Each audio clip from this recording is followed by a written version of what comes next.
Stepping out of the bank into the kitchen. Hometown kitchen, it's the place to be. Good food, good friends, sharing stories and recipes. Hometown kitchen! We're cooking it right from the bank to the table. Every bite's a delight. Hi, I'm Randa, and we are stepping out of the bank and back into the kitchen with some cozy meals that are going to get you ready for all the hustle and bustle of the holidays. During this season, lots of times you have family members coming in and out of your house, visitors dropping by. So today, I'm going to bring you into my kitchen. I don't have very many hits that I make. I never get too complicated, but this is one that my children love and that we kind of keep on repeat. It's really easy. You usually have the ingredients on hand, and it's super tasty. So we're gonna start out, what I like to do, you're gonna take 2 chicken breasts. I stick them in the crock pot overnight sometimes, let them cook, get up in the morning and they're ready to shred up. You're gonna reserve some of that chicken broth. We've got egg noodles that we've already cooked, cream of chicken, sour cream, and then spices here, and some crackers and butter that we'll top everything off with at the end. So let's get started. I'm gonna first take chicken that we've already cooked here. This is really your classic chicken casserole, but all we've done is add egg noodles to it. My kids, they don't like it plain, and I tried doing it with rice in it and they didn't enjoy that either, so we decided to add egg noodles to it, and it's very comforting, it's filling. All right, so we're just gonna take and shred this chicken up. Sometimes when the chicken's still warm from the crock pot, I'll just take my hand mixer and put it in there and it shreds it really finely. And sometimes I have a little contraption that I got off Amazon that you place the chicken on and you twist it on top and it shreds it up too. Or you can just do it with 2 forks like I'm doing right now. And then we're gonna start adding our liquid ingredients to it. I use 2 cans of cream of chicken.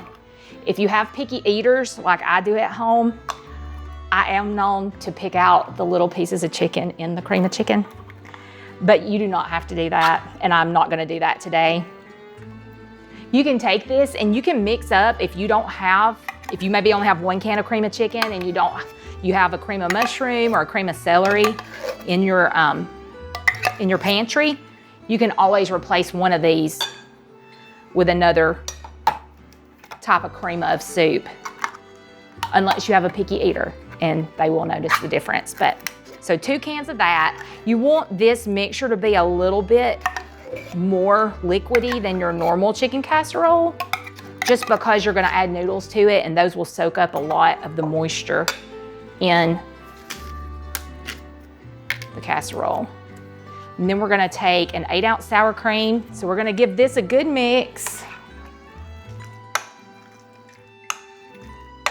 You don't have to be gentle with it. I go ahead and do a layer of seasonings. You don't need a lot of salt because your soups typically have a good bit of sodium in them, but just a little bit to taste.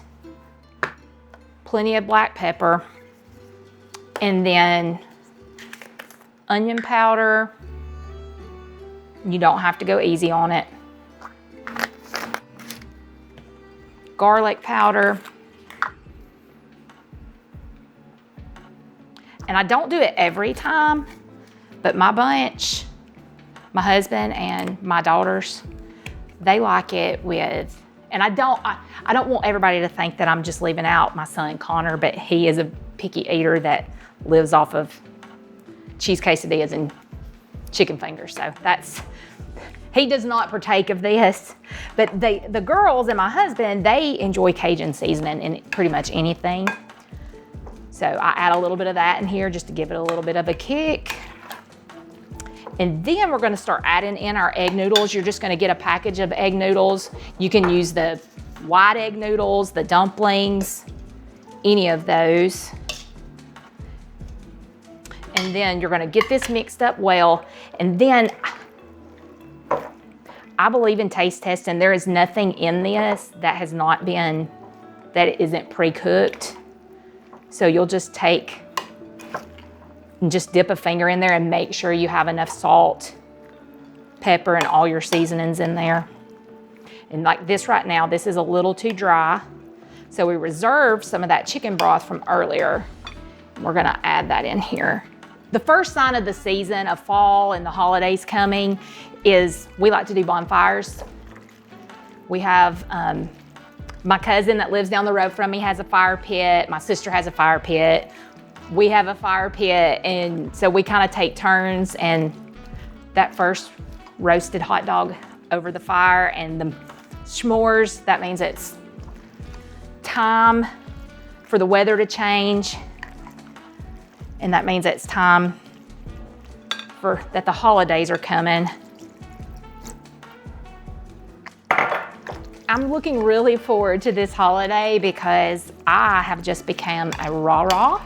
I am a new grandmother. I've got my first grandbaby. His name's Drennan. And people tell you that it's wonderful, and they tell you that it'll change your life, and there's nothing like it. And everyone is correct. There is nothing like it. It's wonderful. All right, so we've got this incorporated. Now I'm gonna go back in again. I'm not gonna add more salt, but I am gonna add some more pepper and another layer of the other seasonings.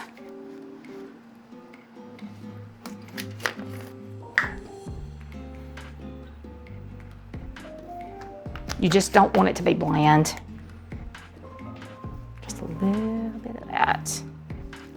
All right, we're gonna mix that up, and then we're gonna put it in a pan. We don't want the noodles to stick. All right.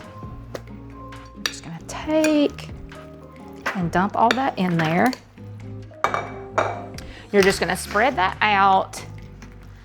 And then we're gonna get to my favorite part, which is the buttery topping. Any casserole you make, anything you do, it always, to me, needs a buttery topping. So you can take 2 sleeves of Ritz crackers, Townhouse crackers, cracker of choice. We use more. Usually you'll do a stick of butter, stick and a half of butter to 1 sleeve. We like to do 2 sleeves because we want every bite to have crackers with it. So we've already got some melted butter here. We're gonna take that and crush these crackers. Some people will crush the crackers and put it over the top. I like to crush it into the butter just to make sure that every cracker has a little bit of butter on it. And at home, sometimes I'll put it in a large plastic Ziploc bag and just dump it all in together and do it that way.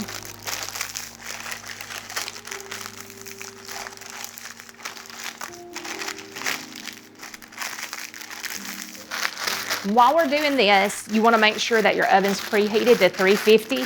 Once you get this crumbled and put on the top, you are going to stick it in the oven. Everything's already pre-cooked, so you're just warming it up. And you're going to take it and stick it in the oven for 20 minutes, and it will be ready. And it will be comforting, and it will be delicious. And hopefully your entire family will enjoy. All right, now we're going to take our casserole here, and we're gonna put our buttery crackers on top. Just give it one more little mix there.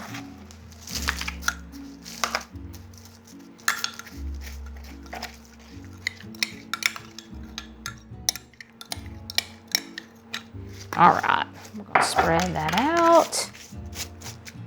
This is also a place where if your family likes cheese and you wanna make it even just a little bit more unhealthy, you can take and you can add cheese. You can add cheese in the noodle mixture, the chicken mixture, or you can just crumble up cheese with this buttery topping also to give it an extra layer. And I still have a few crackers left, so we're just gonna crush those over the top. We don't wanna waste those.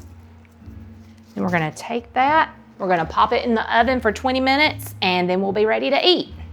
All right, we've got our chicken casserole out of the oven, and now we're gonna dig into it, and I'm gonna invite some friends of mine from behind the camera that make everything happen around here into the kitchen with me to try this stuff, because it's no fun eating by yourself. It's more fun if you can share it with everyone else. So every bite, we need a little bit of buttery topping. That's the rule. So here's y'all's. Okay. And then next, does smell good. This looks delicious. I promise it's good. Okay, and there we go. Oh yeah, and it's still warm. right out of the oven. We can share. There we go. You gonna jump into ours? I'm just gonna jump straight into this is what I'm gonna I do. love it. All right. Everybody. Cheers. Cheers. Cheers. Yeah. Obsessed. Yep, it's good. And this So is why good. we call you Paula Dean. That's it. Oh my gosh. So good. Thank you so much for being in the kitchen with us today. We hope you make this at home and enjoy it with your family.